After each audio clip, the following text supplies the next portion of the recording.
하나님의 말씀 받습니다. 하나님의 말씀 사도행전 23장 1절로 이하 11절까지의 말씀입니다. 한 절 한 절 교독하시고 마지막 절 함께 하겠습니다. 바울이 공회를 주목하여 이르되 여러분 형제들아 오늘까지 나는 범사의 양심을 따라 하나님을 섬겼노라 하거늘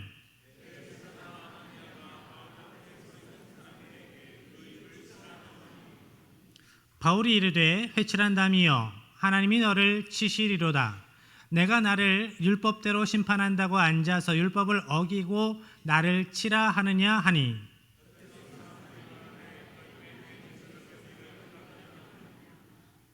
바울이 이르되 형제들아 나는 그가 대제사장인 줄 알지 못하였노라.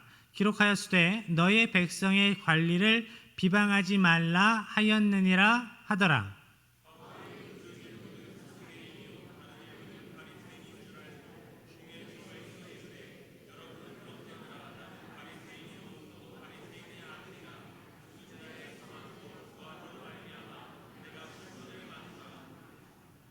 그 말을 한즉 바리새인과 사두개인 사이에 다툼이 생겨 무리가 나누어지니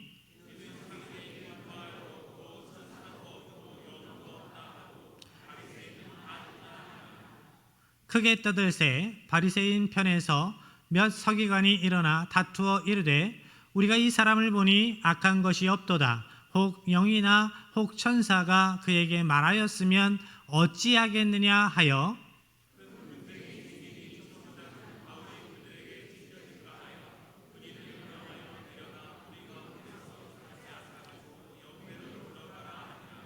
함께합니다. 그날 밤에 주께서 바울 곁에 서서 이르시되 담대하라. 내가 예루살렘에서 나의 일을 증언한 것 같이 로마에서도 증언하여야 하리라 하시니라. 아멘. 바울이 로마 병사들에게 잡히고 매를 맞았습니다. 그런데 그때 바울이 이렇게 이야기를 합니다. 내가 로마 시민인데 정당한 재판을 거치지 않고 죄가 확정된 이후가 아니라 죄가 확정되기도 전에 이렇게 너희들이 나를 때리고 옥에 가두는 것이 정당하냐? 너희들이 이래도 되는 거냐? 라고 이야기를 합니다. 이 이야기를 들은 로마 군대의 백부장이 놀라서 천부장에게 달려갑니다.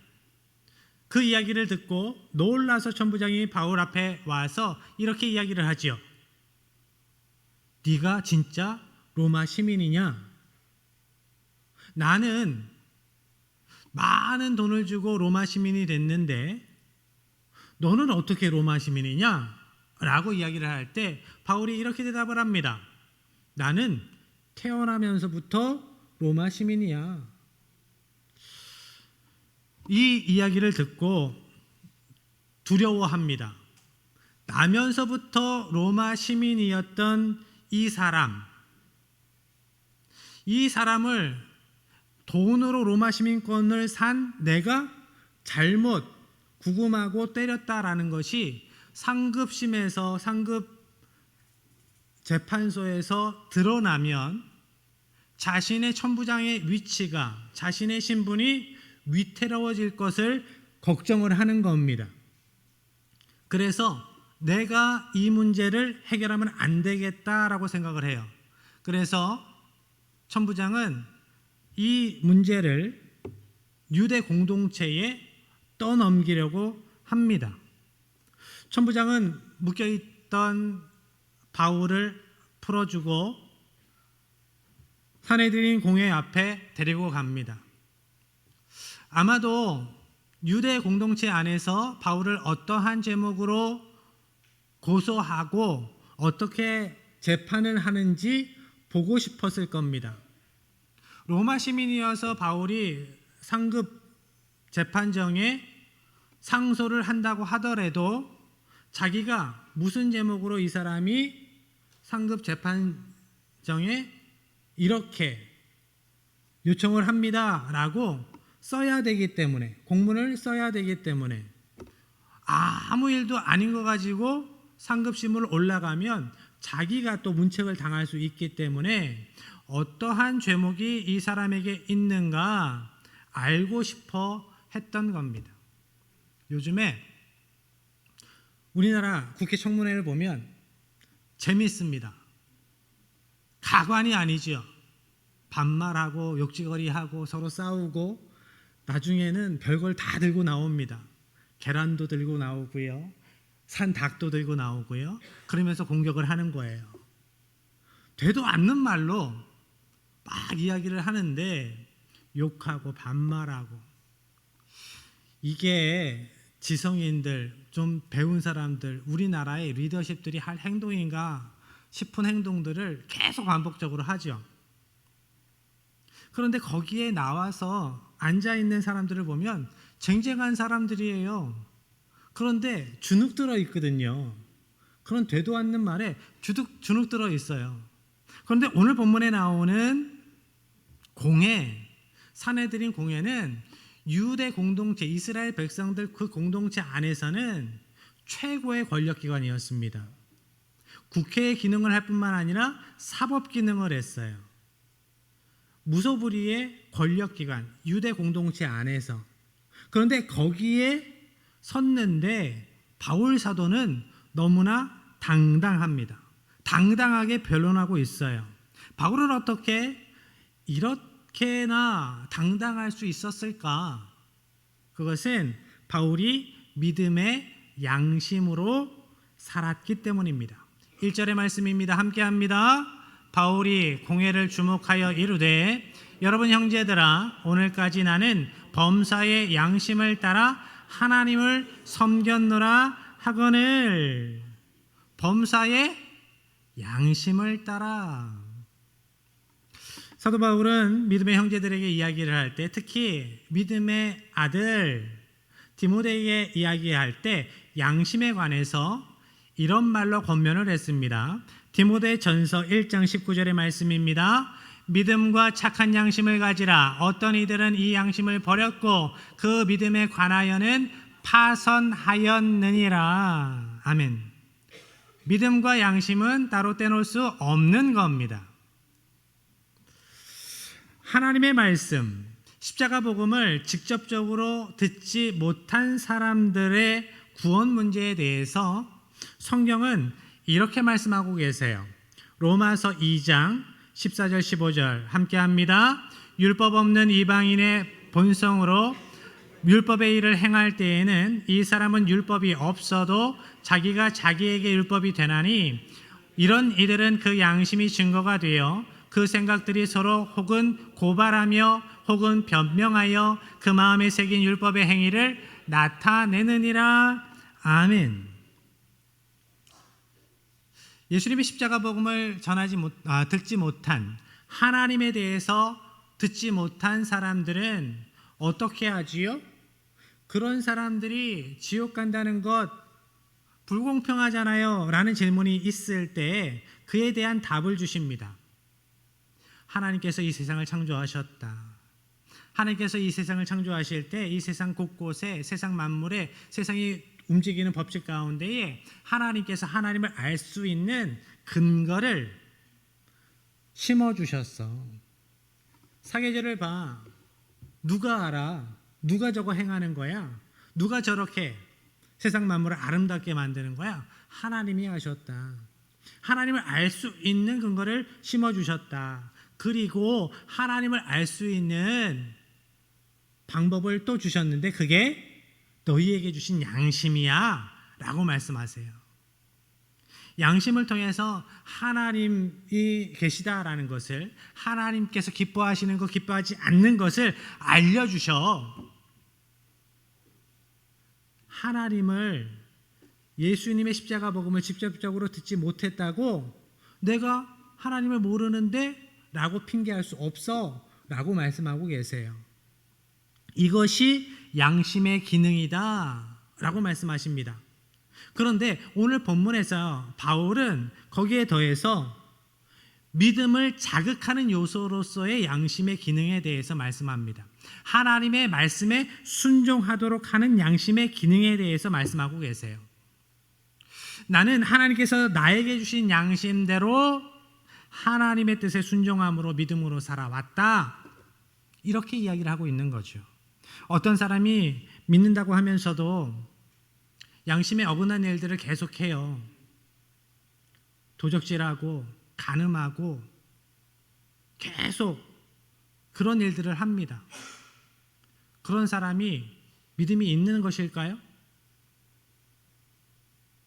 계속 다른 사람들을 상처 주고 자녀들을 학대하고 그런 사람들이 믿음이 있는 사람들일까요? 그것을 이야기하는 겁니다. 믿음이 있다고 거룩한 척하면서도 양심에 어긋난 짓을 계속하는 사람들, 그리고 내가 범사의 양심을 따라 하나님을 섬겼다라고 할 때 섬겼노라라는 이 단어를 헬라어로 보니까 페폴리투마이라고 합니다. 이 단어에서 폴리틱, 정치라는 영어 단어가 나왔어요. 이건 시민으로서 의무를 다한다라는 뜻이 담겨 있는 단어입니다. 그러니까 바울은 하나님 나라의 시민으로서, 하나님 나라 백성으로서 나는 의무를 다했다, 책임을 다했다라는 거예요. 바울은 하나님 앞에서 양심의 거리낌 없이 하나님 나라 백성으로, 하나님 나라 시민으로 그렇게 의무를 다하며 책무를 다하며 살아왔다고 증거하고 있는 겁니다. 그런데 2절 말씀에 보니까 이러한 바울의 이야기를 듣고 있었던 대제사장이 바울의 입을 치라고 명령을 합니다. 왜 그랬을까요? 바울이 죄인이라고 단정 짓고 시작하는 겁니다. 죄 지은 놈이 왜 이렇게 말이 많아? 이런 분위기인 거죠. 그리고 두 번째로, 죄를 지어서 공회 앞에 선 주제에 하나님의 이름을 거들먹거린다고 그거 자체가 신성모독이다 라고 생각을 하는 거예요. 바울은 대제사장의 이 명령을 듣고 이렇게 대답합니다. 3절입니다. 바울이 이르되 회칠한다미여 하나님이 너를 치시리로다. 내가 나를 율법대로 심판한다고 앉아서 율법을 어기고 나를 치라 하느냐 하니, 회칠한담은 회칠한 무덤과 같은 표현입니다. 겉과 속이 다르다라는 거죠. 거룩한 척하면서 너의 의도가 불순하잖아 라고 이야기를 하는 겁니다. 제사장 아나니아의 신앙은 진짜로 회칠한 무덤이었습니다. 가식이었습니다. 본문에서는 이 사람이 대제사장인데 1년 후에 그 직임에서 내려와요. 그리고 8년, 9년이 지난 시점에서 유대인들이 봉기합니다. 반란이 일어나요. 그때 유대 반란군이 이 아나니아를 죽입니다. 민족의 반역자라고 생각을 했던 거예요. 로마에 빌붙어서 아부하면서 그렇게 살아갔던 사람으로 사람들이 봐왔던 겁니다. 바울은 율법대로 심판한다고 앉아서 네가 율법을 어기고 있잖아, 그러면서 나를 치라 하잖아, 이렇게 이야기를 합니다. 그도 그럴 것이, 바울을 고발하는 내용을 살펴보면 고소는 있는데 고소의 내용이 없습니다. 변별한 게. 그 내용을 살펴보면, 고발의 내용을 살펴보면 성전을 더럽혔다, 신성을 모독했다, 무리를 충동질했다 라는 거예요. 그런데 모두 카더라 통신입니다. 이랬대는데? 저랬대는데? 소문의 근거를 찾아보면 그 이야기를 처음 이야기한 사람이 없어요. 내가 그런 얘기 안 했는데? 누가 내가 그런 얘기를 했대? 라고 이야기를 합니다. 소문만 남아요. 나중에는 소문만 남습니다. 책임지려고 하는 사람이 없죠. 이러한 상황, 카더라 통신에 고통을 당할 때 어떻게 해야 할까요? 날조된 것, 선전선동으로 오해받아서 힘든 시간을 만나게 되면 우리 믿음의 사람들은 어떻게 반응하며 살아가야 합니까? 그 시간을 어떻게 이겨내야 합니까? 오늘 본문 말씀을 통해서 그 답을 찾기를 바랍니다. 말씀에 순종하면서 이겨낼 수 있는 힘을 얻는 시간 되시기를 축복합니다. 공회에서 당당하게 맞서서 싸우는 이 바울의 이야기를 듣고 있었던 주위 사람 중에 어떤 이들이 이렇게 소리를 쳐요. 네가 하나님의 대제사장을 욕보이는 거야? 욕하는 거야? 그때 바울이 이렇게 대답을 합니다. 5절입니다. 바울이 이르되 형제들아 나는 그가 대제사장인 줄 알지 못하였노라. 기록하였으되 너의 백성의 관리를 비방하지 말라 하였느니라 하더라. 바울은 나는 그가 대제사장인 줄 몰랐어 라고 이야기를 합니다. 그런데 바울이 진짜로 그 사람이 대제사장인지 몰랐을까요? 바울은 그 공회의 자리에 있어 본 사람입니다. 그리고 공회의 자리에는 앉는 자리가 정해져 있어요. 의장석이 정해져 있고 서기석이 정해져 있고 회계석이 정해져 있는 것처럼 공회 안에 앉는 자리가 정해져 있습니다. 모를 수가 없어요. 게다가 그 당시 대제사장은 입는 옷이 달랐어요. 대제사장 의복을 입고 있는데 대제사장이 누군지를 모른다? 이게 말이 안 되는 겁니다. 그리고 바울이 이렇게 이야기하죠. 기록하였으되 하나님의 말씀에 너의 백성의 관리를 비방하지 말라 하였느니라. 그런데 대제사장만 관리가 아니잖아요. 공회에 있는 모든 사람이 관리예요. 그런데 왜 이렇게 이야기를 할까요? 비꼬듯이 이야기하는 겁니다. 틀어서 이야기하는 거예요. 하나님의 백성들에게 주신 하나님의 말씀에 관리를 비방하지 말라는 말씀을 나도 알고 있어. 그런데 저 사람이 하나님의 말씀을 따라서 정당하게 공회를 진행하지 않아서 나는 당신이 저 사람이 대제사장인 줄 몰랐지. 이렇게 이야기를 하는 겁니다. 내가 오늘까지 양심의 거리낌 없이 하나님의 백성으로 살아왔다. 당당히 말하는 바울에게 당신은 하나님의 말씀대로 살지 않잖아. 하나님의 말씀대로 진행하지 않잖아. 라고 이야기하는 이야기를 들을 때 그 대제사장의 양심이 찔렸을 겁니다. 그런데 사람이 양심에 찔려도 회개하지 않아요. 양심의 찔림을 받았다고 다 회개하는 것은 아닙니다. 대제사장 아나니아는 바울이 많은 사람들에게 하나님 말씀에 순종하지 않고 로마에 아부하면서 자기 배를 불리는 자신을 조롱하는 웃음거리로 만든 그 바울을 생각할 때 화를 냅니다. 화가 났어요. 그저 순전하게 당당하게 이야기하는 바울을 보면서 상대적으로 그 마음이 더럽혀진 자신의 모습이 더 부각되는 게 더 힘들었을 겁니다. 그래서 더 적대감을 가져요. 더 죽이고 싶어 합니다. 그때 바울은 갑자기 주제를 돌려서 이렇게 이야기를 해요. 나는 바리새인입니다. 내가 바리새인이기 때문에 나는 죽은 자의 부활을 믿습니다. 부활의 소망을 갖고 있습니다.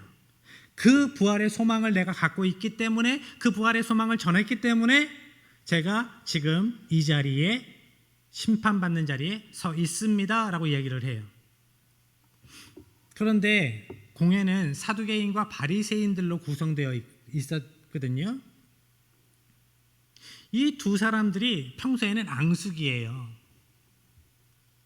바울을 예수 믿는 사람들을 박해하는데 예수님을 십자가에 못 박는데 한마음 한뜻 돼서 못된 짓 할 때는 하나 되는데 평소에는 앙숙이에요. 그도 그럴 것이 믿는 내용이 달라요. 사두개인들은 부활을 믿지 않습니다. 영의 존재를 믿지 않아요. 천사를 믿지 않습니다.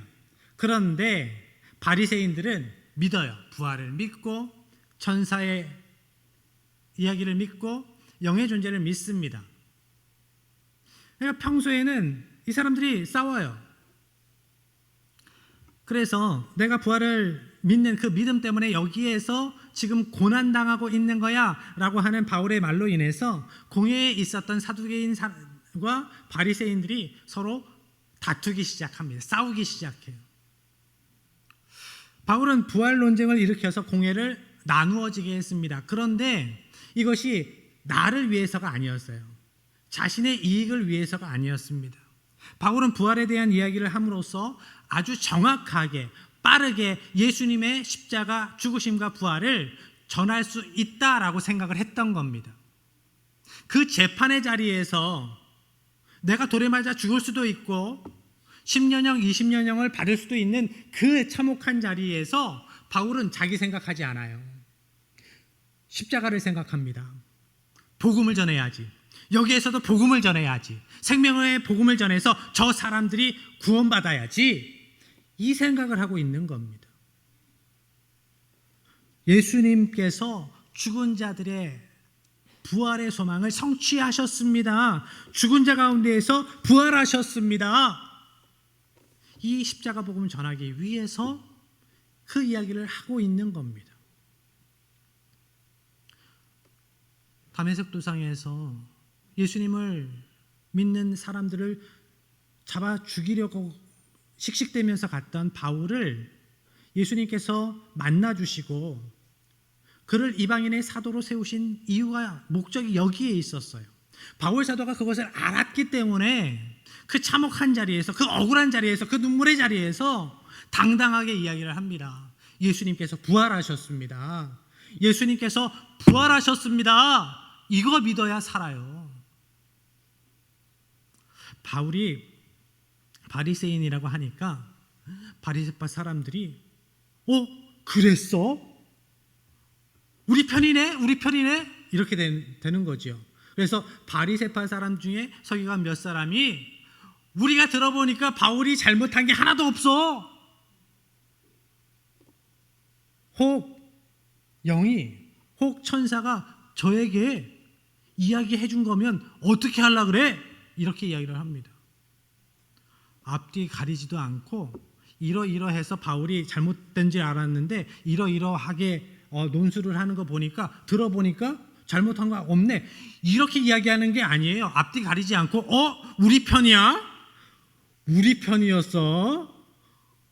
청주 출신이었어? 전라도 출신이었어? 경상도 출신이었어? 하면서 편가르게 하는 거예요. 재판정에서, 재판의 자리에서.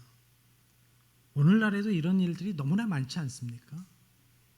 옳고 그름을 판단하기보다 이 분쟁을 보면서 이 너무나 극렬해지니까 서로 다툼이 너무나 심해지니까 로마 군대 천부장이 이러다가 바울이 다치면 그 책임이 자기에게 돌아올까 봐 바울을 거기에서 빼냅니다. 로마 군대의 진영으로 데리고 가요. 바울에게 있어서 그날은 참 긴 하루였습니다.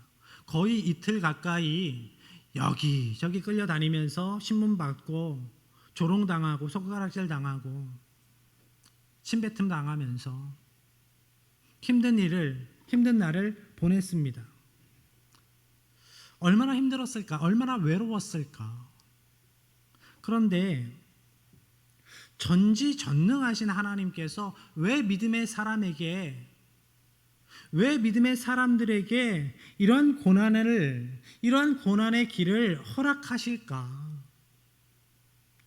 왜 하나님을 믿는 사람이, 예수 믿는 사람들이 고난을 만날까요? 우리가 만나는 고난의 의미를 모두는 알 수는 없습니다. 그 고난의 의미, 그 고난의 목적을 우리는 다 알 수는 없어요. 그렇지만 성도가 고난을 만나는 문제에 관해서 성경을 통해서 분명하게 가르쳐 주시는 사실들이 있어요. 먼저 하나님께서는 성도가 고난을 통해서 참된 믿음의 소망을 갖기를 원하십니다. 예수님은 그날 밤에 바울에게 찾아오셔서 그를 위로하시면서 로마에서도 십자가 복음을 전해야 할 것이다 라고 말씀을 하세요. 11절의 말씀입니다. 그날 밤에 주께서 바울 곁에 서서 이르시되 담대하라. 내가 예루살렘에서 나의 일을 증언한 것 같이 로마에서도 증언하여야 하리라 하시니라. 사도 바울이 고난의 때를 믿음으로 잘 견딜 수 있었던 이유는 주님께서 그의 곁에 서서 바울을 위로해 주시고 바울을 지지해 주셨기 때문입니다. 바울아, 힘들고 어렵지, 마음 상처가 깊지, 그렇지만 힘내라.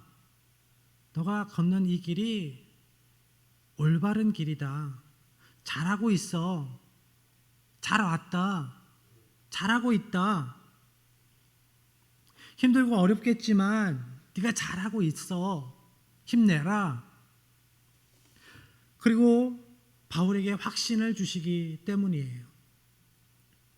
바울아, 여기에서 네가 로마와 이스라엘의 리더십들에게, 힘 있는 사람들에게 복음을 이렇게 당당하게 전하는 것처럼 로마에 가서 예수의 십자가 복음을, 나의 십자가 복음을 전하게 될 거야 라고 말씀을 하시면서 사명을 확인해 주세요. 확신해 주세요. 이 자리가 끝이 아니다. 여기가 끝이 아니다.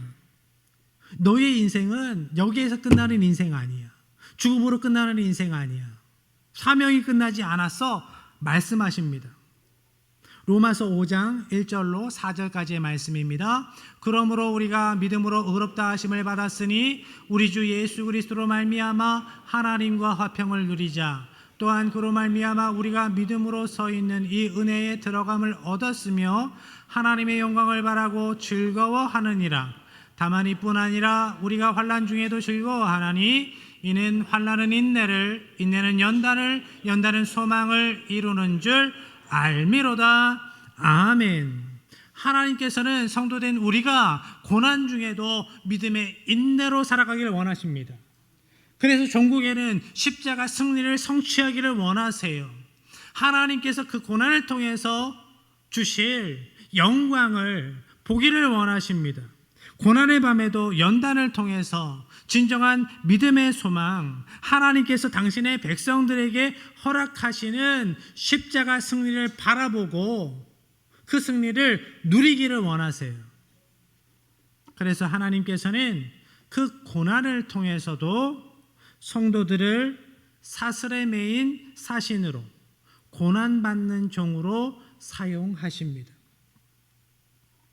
하나님께서는 바울이 예루살렘에서 사슬에 묶여 그렇게 십자가 복음을 전했던 것처럼 로마에 가서도 그렇게 예수님의 십자가 복음을 전하게 될 것이다 라고 말씀하세요. 로마에 가면 너가 자유해질 것이다, 떵떵거릴 것이다, 부귀영화를 누릴 것이다 라고 말씀하지 않으세요. 로마에 가서도 묶인 상태로 죄수의 신분으로 서게 될 거야. 그렇지만 거기에서도 너는 당당하게 십자가 복음을 외칠 거다. 그 당시 세상의 중심이었던 로마 그 중앙에서, 그 한복판에서 십자가 복음을 증거할 것이다 라고 말씀해 주고 계십니다. 고난받는 종으로서. 예전에 어떤 교회에서 간증 집회가 있었습니다. 우리가 잘 아는 이지선 자매가 간증자로 나왔어요. 어렸을 때 심한 화상으로 몇 번 죽을 고비를 넘기고 살아났는데, 그때 그 고통의 시간을 통하여서 하나님을 깊이 인격적으로 만나고 이 모든 것이 하나님의 은혜였습니다 하고 하나님을 찬양하며 간증하며 다니는 이지선 자매의 간증 집회가 있었습니다. 그런데 그 간증을 들은 그 교회의 어떤 자매가 이렇게 이야기를 해요. 자매님, 제가 자매님의 고통으로 제가 위로받아도 될까요? 제가 자매님의 그 참혹한 고통으로 인해서 제가 위로받아도 될까요? 이런 제가 너무 염치 없는 것 같아요. 너무 이기적인 것 같아요. 그 이야기를 들은 이지선 자매가 웃으면서 이렇게 대답합니다. 자매님, 당연하지요. 그럼요. 제가 하나님께 그렇게 사용되고 있는 걸요. 하나님께서 저를 그렇게 사용하고 계시는 걸요. 하나님께서 자신을 고난의 종으로 사용하고 계심을 감사하는 이야기였습니다. 고난의 종은 누구도 담당하기 싫은 직분이지요. 피해 가고 싶은 직분이지요. 고달픈 직분입니다. 그렇지만 하나님께서는 그렇게도 일하십니다. 그렇게라도 하셔서 영혼을 세우기를 원하시고요. 그 영혼들을 살리기를 원하십니다. 바울 사도를 다메섹에서 만나주시고 고난의 종으로 사용하신 하나님, 그를 통하여서 십자가 복음을 증거하시고 수많은 영혼들을 살리신 하나님, 그 하나님께서 오늘도 고난의 종을 찾으십니다. 고난의 종으로 하나님의 백성들을 부르실 때가 있어요. 그렇지만 여러분 지레 겁먹고 뒷걸음질 치지 마시기 바랍니다. 어떤 집사님이 저는 성경 읽을 때마다 낙심돼요. 저는 바울처럼 못할 것 같아요. 저는 모세처럼 못할 것 같아요. 저는 그렇게 못 참을 것 같고요. 저는 그 십자가의 길을, 그 고난의 길을 못 걸어갈 것 같아요. 제가 이렇게 대답을 했습니다. 집사님, 걱정하지 마세요. 하나님께서 십자가를 허락하시면 그 십자가를 질 수 있는 힘을 주십니다. 스데반이 어떻게 순교의 길을 갈 수 있었지요? 순교하는 그 자리에서 하나님 우편에서 자기를 지지해 주시고 투팔벨로 안아주시는 예수님을 서서 응원하시는, 편들어 주시는 예수님을 보여주셨기 때문에 그 순교의 길을 갈 수 있었습니다. 바울도 예수님께서 그 옆에 찾아와 주셔서 위로해 주시고 너가 옳다 말씀해 주셨기 때문에 그 억울한 시간을 이겨낼 수 있었어요. 견뎌낼 수 있었습니다. 십자가를 허락하시면 십자가를 질 수 있는 힘을 주세요. 그 믿음 위에 믿음을 허락하여 주시고 능력 위에 능력을 허락하여 주시고 또한 믿음의 형제 자매들을 붙여주시지요. 여러분 주위에 나쁜 사람만 있는 게 아닙니다. 여러분 주위에 불신앙의 사람들만 있는 게 아니에요. 여러분을 위해서 중보하는 수많은 중보자들이 있습니다. 믿음의 형제 자매들이 있습니다. 또한 성령님께서 여러분과 함께 계세요. 그래서 이기게 하실 겁니다. 하나님께서 고난의 종을 세우실 때 분명 이길 힘을 주실 줄 믿고 믿음의 담대함으로 살아가시길 바랍니다. 혹여 여러분이 고난의 밤을 지나고 있다면 낙심하지 마시기 바랍니다. 고난의 밤에 주님께서 여러분 곁에 서 계세요. 여러분과 함께 계세요. 여러분을 위로하시고 더욱 장성한 분량의 믿음의 사람으로 세워주시는 놀라운 은혜를 기대하시고 믿음으로 굳건히 살아가시기를 주님의 이름으로 간절히 축복합니다. 이 시간 우리가 찬양할 때 주님, 고난의 시간에 제가 불평만 했습니다. 원망만 했습니다. 왜 나한테만 이런 일이 있냐고 원망만 했는데 그 고난의 밤에 나와 함께 계신 주님을 알지 못했고 그래서 너무 지나치게 불순종의 말을 했습니다. 이제는 믿음 갖게 하여 주시옵소서. 믿음의 사람답게 살아가게 하여 주시옵소서. 믿음으로, 믿음의 인내로 이겨 살아가는 하나님의 백성 되게 하여 주시옵소서. 이러한 마음으로 우리가 찬양하고 기도하겠습니다.